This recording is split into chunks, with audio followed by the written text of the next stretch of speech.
Today we are doing activity on words with hard C sound and soft C sound. Are you ready? We have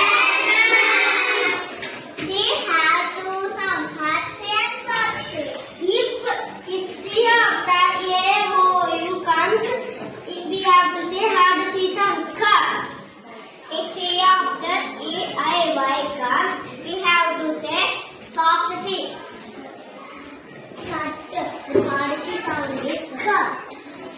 Circle. The soft C sound is ka. The sound is ka.